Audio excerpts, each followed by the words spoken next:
Bom dia, Ô, Lindbergh, tudo bem? Mauro, bom dia. Bom Rebeca, tudo bem? dia, tudo Tudo. jóia. Agradecer o Plínio aí, eu estava escutando as palavras, viu? Obrigado, Plínio. Lindbergh, nós Mauro, vamos começar nada a ver com nenhum dos temas que a gente combinou. É que o Daniel Miyagi, lá do Japão, ele pediu para fazer uma pergunta, ele foi internado no hospital lá no Japão, mas falou, por favor, faz uma pergunta para o Lindbergh hoje. Ele vai continuar como deputado federal ou o ano que vem ele vai tentar voltar à prefeitura de Nova Iguaçu? Como é que está seu projeto político de vida? não, vou continuar como deputado, Mauro. Vai, A gente ganhou legal. a eleição presidencial, tem o Lula aí, esse governo do Lula tem que dar certo e a Uhum. gente tem que ajudar.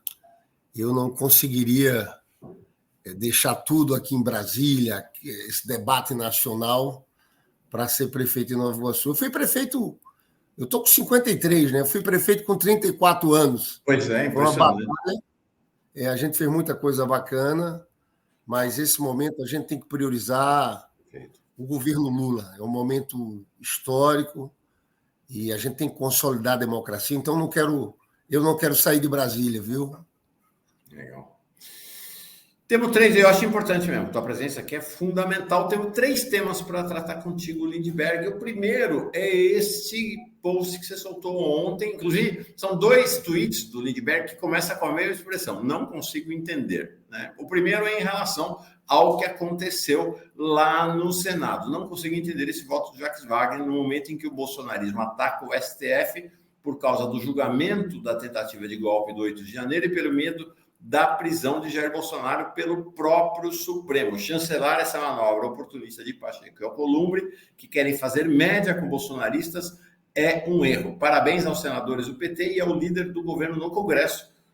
São dois líderes, né? O Jacques Wagner no Senado e o Randolph no Congresso, que votaram contra esse absurdo. Queríamos te ouvir tua análise sobre esse episódio que tem aí um cheiro de crise institucional, inclusive, porque o Pacheco está dizendo que agora vai votar mandato, vai para cima, continua indo para cima do STF.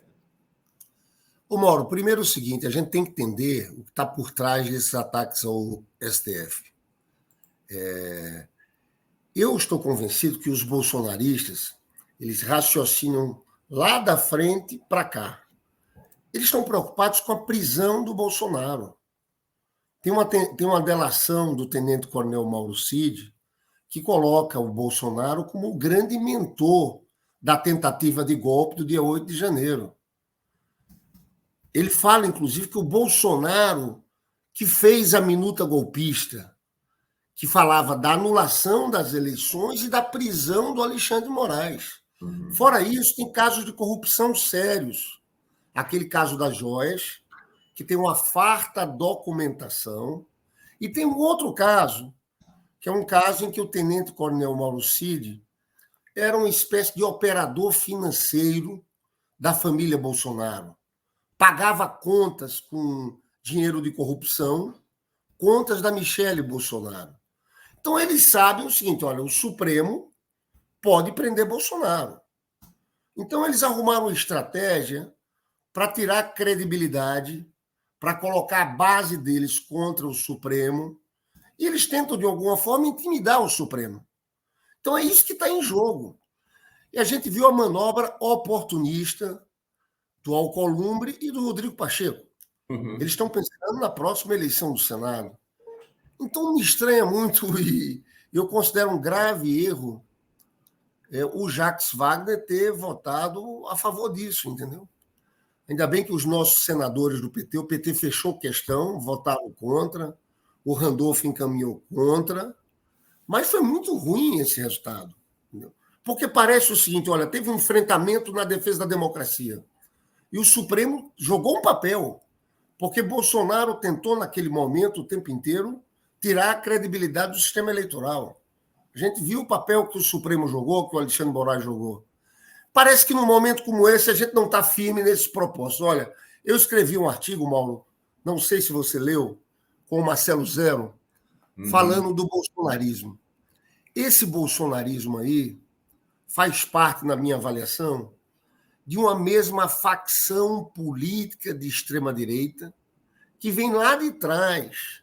Você sabe que na ditadura militar, no governo do Geisel, tinha um comandante do Exército, Silvio Frota, um cara de extrema-direita, que em determinado momento ele se levanta contra a abertura política aqui no Brasil. Né? Quem era o ajudante de ordens dele? Era o general Heleno, que foi ministro Bolsonaro. O brilhante Ustra estava ali no entorno deles. E o Silvio Frota foi derrotado, o Geisel demitiu. A gente chamava eles de linha dura. Linha dura. É a linha dura. Né? Mas eu quero chamar a atenção que esse grupo é um grupo extremamente violento, que em vários momentos da história tiveram práticas terroristas. Depois desse episódio do Silvio Frota, o que aconteceu? No dia 1º de maio de 1981, estamos vivendo aquele período para haver uma abertura política, eles tentam explodir uma bomba no Rio Centro. Os mais jovens talvez não conheçam essa história. Existia 30 mil pessoas no show da MPB no Rio de Janeiro, o Chico Buarque estava lá, colocaram bombas embaixo do palco. A nossa sorte é que a bomba explodiu, houve um acidente antes, num carro, no Puma, que matou um militar, mas aquilo foi um fato da história. Depois, houve 40 atentados à bomba. Você deve se lembrar de uma bomba que explodiu na sede da OAB, matando Dona Lida Monteiro. Depois, o próprio Bolsonaro foi investigado por organizar um plano que incluía bombas em quartéis e bombas em Guandu. Guandu, aqui no Rio de Janeiro, é onde a gente tem a grande estação de tratamento de água do Rio de Janeiro. Porém, foi essa mesma... Olha, aí está o Puma do atentado do Rio Centro. Era a mesma turma. Se a gente vai ver, os personagens são os mesmos. Pois bem, esse pessoal tentou dar um golpe de Estado no dia 8 de janeiro. No dia 24 de dezembro, antes do 8 de janeiro, eles tinham um plano para explodir o aeroporto de Brasília. Os personagens foram presos. Então, é essa turma que a gente está enfrentando.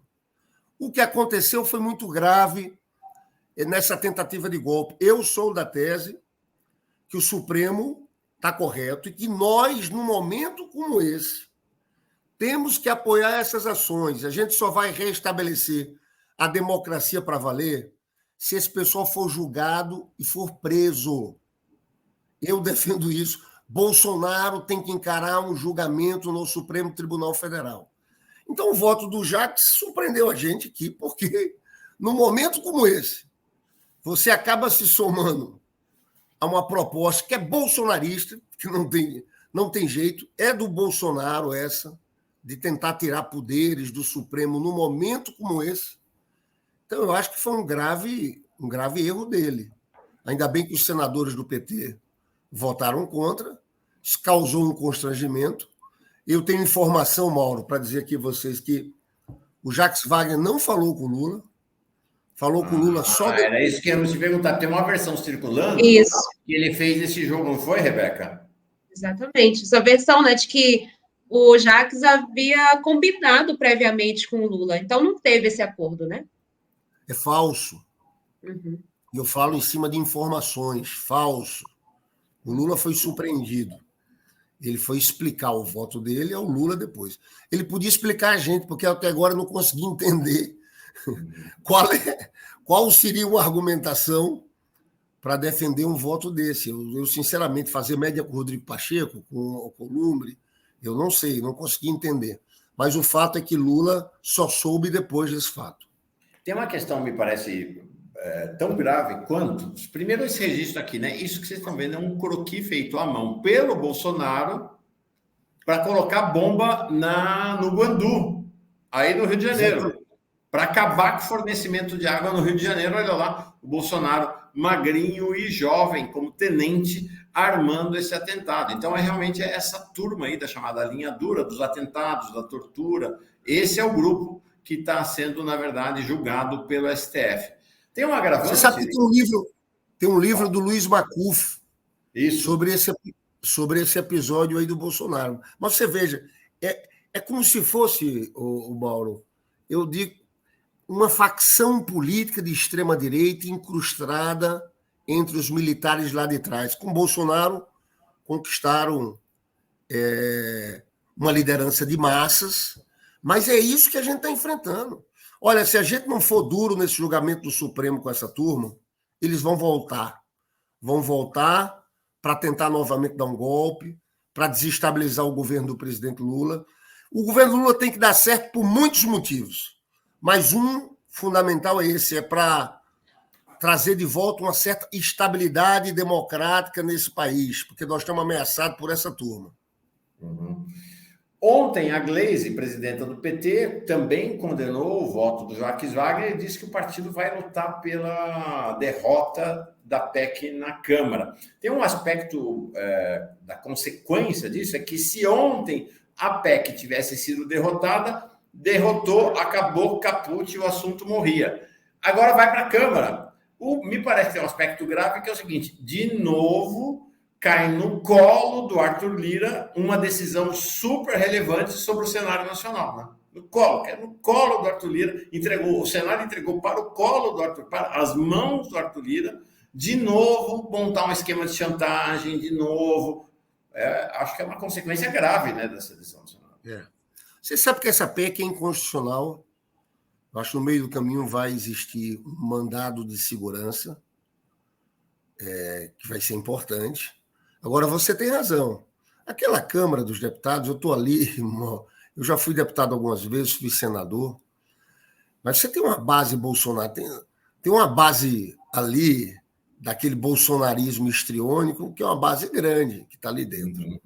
E o Lira se aproveita dessa coisa para fazer uma política de faca no pescoço com o governo do presidente Lula. Você sabe que ontem ele derrubou uma sessão do Congresso porque ele está entrando em prerrogativas do Poder Executivo. Ele é insaciável nesse aspecto. Ele ganhou a presidência da Caixa, mas ele trabalha, para mim, deliberadamente para atrapalhar o governo do presidente Lula. Uhum. O que eles querem aqui é o superpresidencialismo. É por isso que eu digo o seguinte: a história do Brasil, toda vez que a gente tem um governo popular de esquerda, essas nossas elites manobram com alguns espiões. Contra Dilma, manobraram com Eduardo Cunha, mas manobram para tentar desestabilizar os nossos governos. E o Lira faz um trabalho de forma muito consciente para aumentar os poderes do Congresso e retirar poderes do presidente Lula. Sim. Essa semana, quinta-feira, ontem, o Lira derrubou uma sessão do Congresso, porque tinha alguns vetos. Isso. Entre esses vetos, tinham 2 vetos, tinham vários vetos sobre marco temporal, sobre arcabouço. E ele está advogando a tese de que o governo não podia vetar uma proposta que foi aprovada, o arcabouço, que teve acordo. Como não? Isso é uma prerrogativa do Poder Executivo. No processo legislativo, você tem as votações no Senado, na Câmara, mas chega um momento que o presidente e sua equipe têm que analisar a lei e dizer: olha, isso aqui eu não concordo, e vetar. Mas ele está se insurgindo contra isso. Você sabe que ele conseguiu impor no Congresso uma limitação ao poder de envios de medidas provisórias. Ele criou uma crise tão grande que agora o governo, quando vai lançar a medida provisória, tem que conversar com ele para ver se ele concorda. É loucura. Olha que absurdo. Né?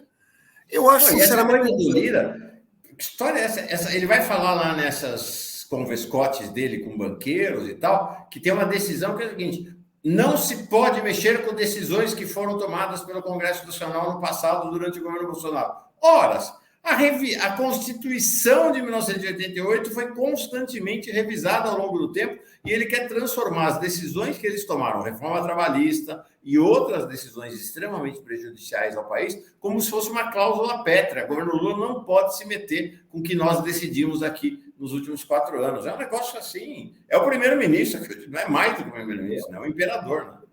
Ele está se achando o presidente da República, imperador, como você está falando. Ontem eu fiz um Twitter também sobre isso. Porque não dá. E eu acho que os nossos negociadores têm que se impor um pouco mais. Entendeu? Eu acho que lá atrás teve um erro, porque quando a gente montou o governo, escolheu ministério, tinha ministério do PSD, do União Brasil, do PMDB, a gente tem que ter montado uma base própria. Né? E por mais que você tivesse que dialogar com o Lira, mas a gente não fez isso. O Lira sempre quis o papel, exercer o mesmo papel que exerceu no Bolsonaro, ou seja, ele queria que terceirizasse as relações com o Congresso para ele. Né? Mas eu acho muito perigoso e eu acho que a gente tem que, de certa forma, reagir. O governo tem que se impor. O governo não pode aceitar isso. Tem um veto desse, que é um veto sobre o arcabouço, que é um tema muito importante, entendeu, Mauro? Tem que haver com crescimento econômico. Eu digo que se o Lira bate que é contra, vamos organizar os votos de uma parte da base que é favorável para manter o veto do governo. Então, eu acho isso algo muito importante, porque o Lira, a minha sensação é que ele é insaciável. Você sabe? Ele cria uma crise em uma semana, aí diz, essa crise é porque eu quero a presidência da Caixa, aí ganha a presidência da Caixa. Na outra semana, volta novamente, cria uma nova crise com o governo, tentando prejudicar o governo em questões centrais. Então, ele não para. Esse é o método dele. É o método do chantagista, né? Quem cede chantagem uma vez vai ceder o resto da vida. O chantagista nunca para. Rebeca, tem alguém saudando o Lindbergh aí, não tem? Tem sim, Mauro. Deixa eu ver o que a galera está falando aqui dessa conversa. Paulo Weber dizendo, Farias, inspiração para minha geração. Tenho 52 anos, era estudante de história na Unesp de Franca. Fomos às ruas enquanto caras pintadas para ajudar a pôr fim no farsante Collor. Saudações, guerreiro. Saulo diz para você, Farias. O Saulo tinha 21 anos no Fora Collor, em 92. Ele tem 52, eu tenho 53. Vivemos as mesmas lutas. E esses caras pintadas aí que trouxeram Lindbergh para a liderança do Lindbergh na Uni, como líder dos caras. Sabe que tem uma geração, né, Mauro? É uma geração. Sabe que a Luziane Lins, que é deputada federal, foi prefeito do Ceará, era minha diretora da Uni naquele período. Ah, não sabia, é verdade? O Orlando Silva também era diretor da Uni naquele período. O Padilha, que hoje é ministro, fez parte de todo aquele movimento. Disputou contra mim a Uni. Ele não fez parte da direção da Uni, mas estava vivendo tudo aquilo. Tem toda uma geração que surgiu naquele momento. Sim. São gerações e gerações. Na minha geração também, muita gente que está aí até hoje, né, na liderança, foi ativo, foi militante, ativista do movimento antigo. Breno Altman, Gilberto Maringoni. Bom, tem uns também que, pelo amor de Deus, né? O Aldo Rebelo foi presidente da Uni na minha geração, deu no que deu. Mas faz parte, né? A luta política tem sempre disso. O que você falou, Rebeca? Eu queria poder dizer assim também sobre a minha geração, né? Mas a galera deu uma arrefecida aí na luta, infelizmente. A gente precisa tem retomar. Mais superchats ainda sobre o tema da PEC? Eu queria mudar de assunto com o Lindbergh, mas ainda tem, né? Tem sim, deixa eu ler alguns. João Farias dizendo aqui: o mais grave seria Jacques Wagner apoiar a derrubada do veto ao marco temporal. Estaria apoiando o genocídio dos indígenas. Querido João Farias, deixa eu te contar uma coisa. Ele está apoiando a derrubada do veto no marco temporal. Ele foi um dos articuladores de botar esse assunto na pauta, viu? Isso é grave. Ele complementa aqui com outro chat, dizendo a PEC sobre coordenação do Pacheco está no contexto do jogo de desgaste ao STF para justificar a mudança mais radical, do tipo mudança nas indicações e tempo de mandato. Pacheco quer estar no STF. E tem uma última pergunta, Lindbergh, eu vou pedir para você responder rapidinho, tá? Por conta do tempo, o Mauro quer colocar outro assunto, que é da Lene Rodrigues. Jacques Wagner, votando dessa forma, sem o aval do presidente, poderia continuar como líder do governo? Olha, essa é uma decisão do presidente Lula. O Lula tem uma proximidade muito grande com o Jacques, são conhecidos de muito tempo, são amigos. Então, quem escolhe o líder é o presidente da República. Em relação ao tema anterior do Supremo, você sabe que tem várias propostas de mudança. Tem uma do deputado Sávio Domingos que permite que o Congresso Nacional, o Parlamento, reforme uma decisão do Supremo. Na verdade, essa proposta é igual a proposta que a extrema-direita israelense, Benjamin Netanyahu, fez em Israel. Você sabe que antes de todo esse conflito, teve uma reforma do judiciário em Israel, houve uma mobilização muito grande da sociedade contra, e era uma reforma do judiciário que atentava contra a democracia. Eles copiaram, a extrema-direita israelense e a brasileira tem uma proximidade muito forte. Esse deputado Sávio Domingos é do PL. Né? Agora, eu volto a dizer, queria chamar a atenção de uma coisa. Por mim, para mim, todo esse ataque ao STF é pelo julgamento do dia 8 de janeiro. E é pela possibilidade de prisão do Bolsonaro. Eles sabem que isso está para acontecer. Não tem jeito. A delação do tenente-coronel Mauro Cid coloca o Bolsonaro como grande articulador no dia 8 de janeiro. Tem casos de corrupção. Então, eles estão vendo aquilo lá à frente e estão se antecipando numa cruzada contra o Supremo. Eu acho que esse é o ponto mais importante para a gente entender. E é por isso que eu acho que, nesse momento, a gente tem que fazer uma aliança tácita, uma aliança clara de defesa da democracia. E, nesse momento, de defesa do Supremo desses ataques. Porque, na minha avaliação, em conversas que tenho ali em Brasília, é isso que está por trás de todas essas propostas contra o Supremo. É isso aí. Lindbergh, ainda um outro assunto que queria tratar contigo, um deles era a questão dos vetos, você já tratou, é a questão da LDO, Lei de Diretrizes Orçamentárias, que vai a voto na semana que vem. O Randolph está buscando uma alternativa para a questão do déficit zero. A alternativa que o Randolph trouxe, que é uma emenda dizendo que não precisa ser déficit zero, que o déficit pode ser até 0,6, porque é o que está no arcabouço fiscal. Há muitos questionamentos quanto à constitucionalidade desta emenda. Né? A maneira mais correta de resolver esse assunto seria o governo mudar, tirar déficit zero. Tem até uma emenda sua para ficar déficit 0,5 ou déficit de até 1%. E você trouxe anteontem, na verdade, um outro tweet, começando com a mesma frase: não consigo entender. Né? A resistência dos setores do governo em alterar a meta do déficit primário na LDO. Ninguém acredita que a meta de déficit zero é execuível, é verdade. Ninguém acredita. Por sinal, este ano, o déficit já está sendo 177 bilhões, muito acima de tudo que o Haddad havia prometido. Sabe o que mal está fazendo para o país esse déficit? Nenhum, ao contrário, esse déficit está ajudando a alavancar o crescimento. O caminho para fazer mudanças é exatamente na LDO. Temos até dezembro para fazer isso. Na verdade, nessa altura do campeonato, até a semana que vem. Qualquer improvisação pode ter consequências jurídicas gravíssimas para o governo do presidente Lula. É claro que setores da oposição vão ficar à espreita para inventar um pretexto qualquer para um pedido de impeachment. Conversei com várias pessoas da dinâmica legislativa na Câmara e no Senado que disseram exatamente isso. Se entrar déficit zero e o governo não cumprir, tem risco de impeachment para Lula. Como é que você está vendo esse cenário? Parece um cenário bem grave, né? Mauro, deixa eu primeiro falar uma coisa aqui para introduzir o assunto. Às vezes é difícil.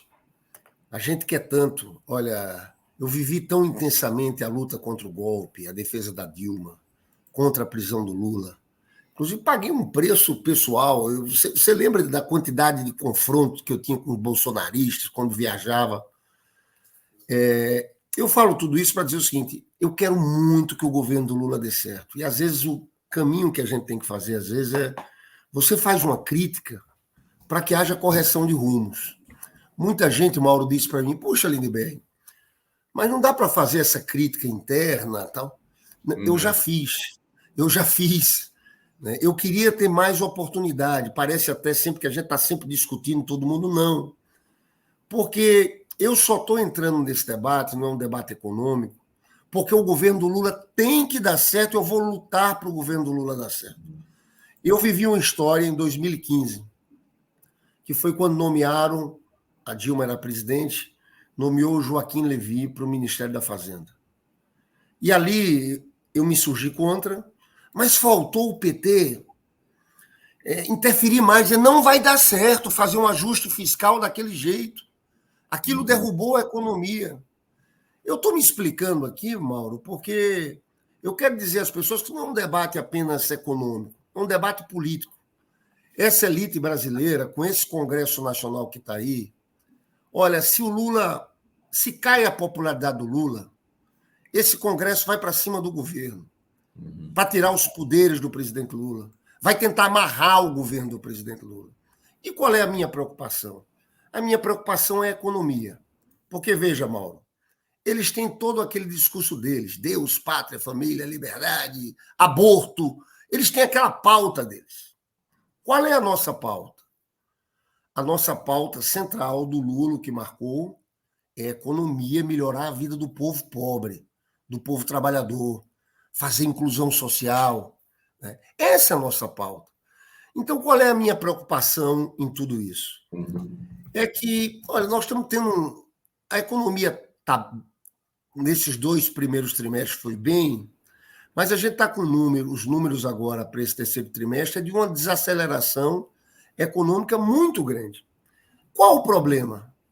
Primeiro problema... O governo já reviu a projeção do PIB, né? Que estava prevendo 3,2 PIB, já reviu para 3, talvez até fique um pouquinho abaixo. Né? E agora os números é de uma retração econômica nesse terceiro trimestre, não saiu o número oficial do IBGE, mas saiu uma prévia do IBCBR de menos 0,6.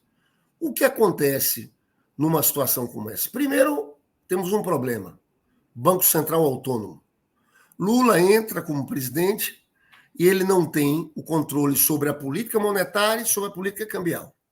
Ele só tem uma coisa, a política fiscal, o orçamento. O que é que nós da esquerda, ao longo da história, defendemos? Quando a economia desacelera muito, a gente tem que usar o fiscal para estimular o crescimento econômico. Então, a gente tem que fazer mais política social, a gente tem que fazer mais PAC, a gente tem que aumentar investimento, tem que aumentar gasto em saúde e em educação.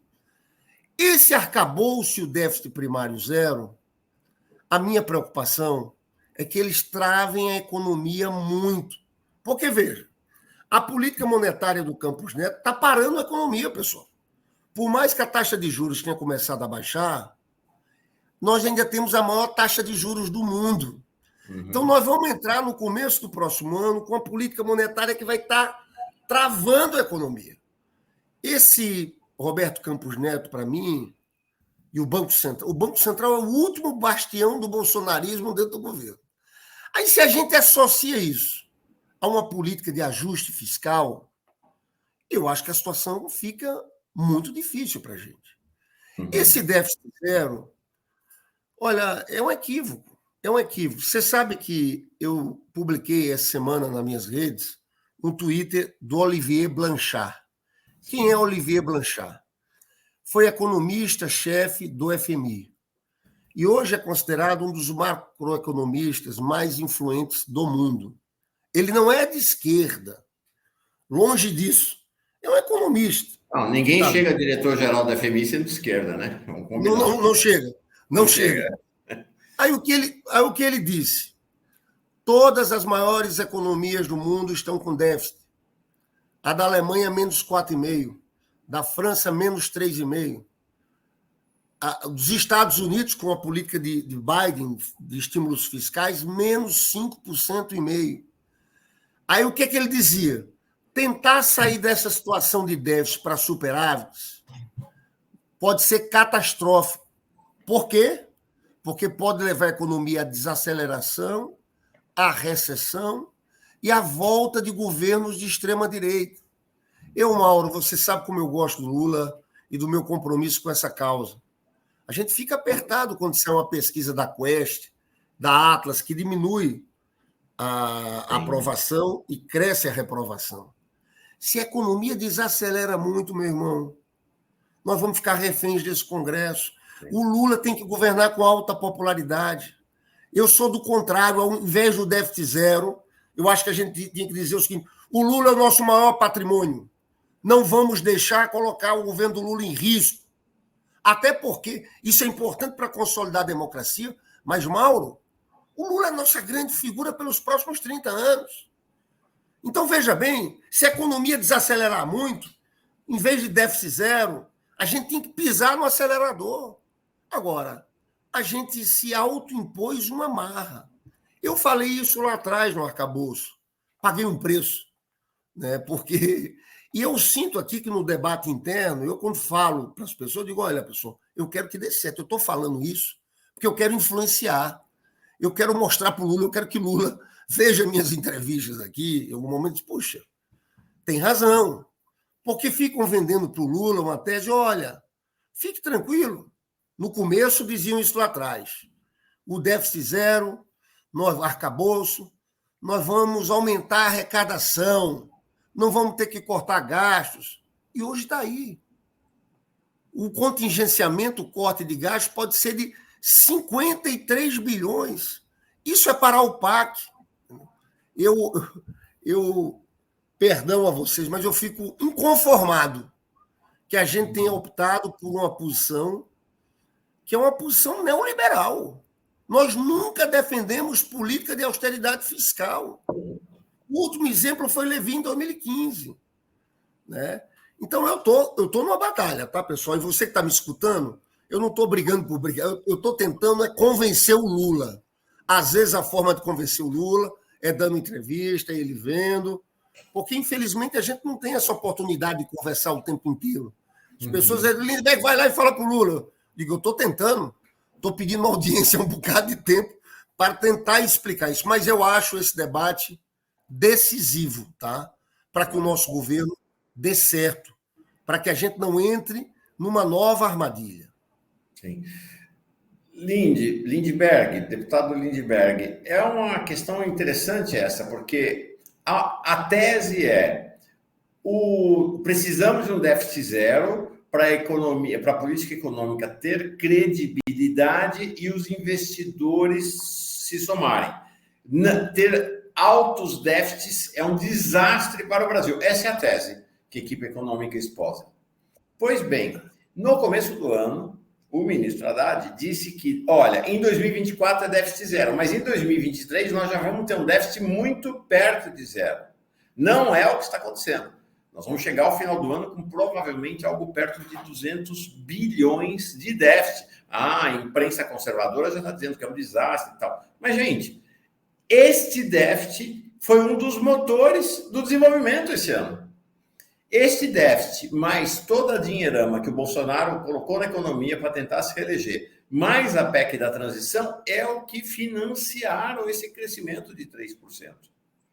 A hora que você vai fechar todas as torneiras, não vai ter déficit, ou seja, não vai ter investimento do governo, não tem mais PEC da transição. O efeito daquele dinheiro colocado na economia para a eleição do Bolsonaro passou, nós vamos cair a projeção oficial da equipe econômica cair de 3 para 1,5. Nós voltaremos à taxa de crescimento do governo Temer, entre 1 e 1,5. Olha a pressão social que você vai ter no país no ano que vem, né, Lindbergh? Olha, Mauro, muito bom que você falou. Veja bem, esse mercado com Bolsonaro ficava pianinho.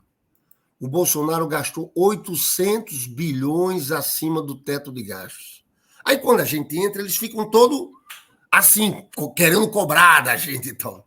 A gente errou porque, veja bem, a grande estratégia do governo, a estratégia número 1, Mauro, Rebeca, é para ser crescimento econômico, distribuição de renda. E a gente entrou nesse debate fiscal. Tem que ter alguém que segure essa pauta do crescimento econômico, porque o crescimento econômico é fundamental para a popularidade do próprio Lula. Ô, Mauro, crescer 1,5%, como você falou, no próximo ano é uma tragédia. Deixa eu contar aqui para vocês as minhas preocupações, porque eu acho que às vezes fica a gente só falando o lado bom para o Lula. Eu estou doido por uma audiência com o Lula, que eu quero conversar com ele, falar minhas preocupações, porque crescer 1,5%, sabe o que é? É crise política no Brasil. Claro. Crise no Brasil. Crise no Brasil. Nós vamos perder popularidade. E o Congresso Nacional, a gente sabe. Muita gente fica falando da eleição de 2026. Eu vivi golpes na história recente do país. Eu estava lá com a presidenta Dilma e eu vi tanta traição, tanta covardia. Ministros da Dilma largando o ministério para ir para a votação do impeachment, para votar contra a Dilma. A gente vai deixar a economia crescer 1,5%? É um perigo. Essa extrema-direita bolsonarista está aí, com as pautas deles. Então, eu acho, por isso que eu estou lutando, para que a gente mude ainda em tempo. Porque é um caminho... Você percebe na minha argumentação que não é um debate só econômico, é um debate político. Sim. Sabe qual foi a média do crescimento do Lula nos 8 anos? 4,1 pontos. O Lula chegou a gente a crescer 7,5% naquela crise de 2010. Agora, o que é que o Lula fez naquela crise de 2010, quando teve a crise econômica internacional? Ele, em 2009, ele aumentou os gastos. Gasto, na verdade, eu estou falando em investimento, saúde, educação, em mais de 9 pontos. Em 2010, mais de 16 pontos. A economia acelerou. Porque, veja bem, quem defende esse discurso, não, nós temos que fazer ajuste fiscal para passar credibilidade, para ter um investimento privado, o setor privado vai investir na economia. Quem sempre defendeu isso aqui foram os tucanos. A nossa tese foi outra.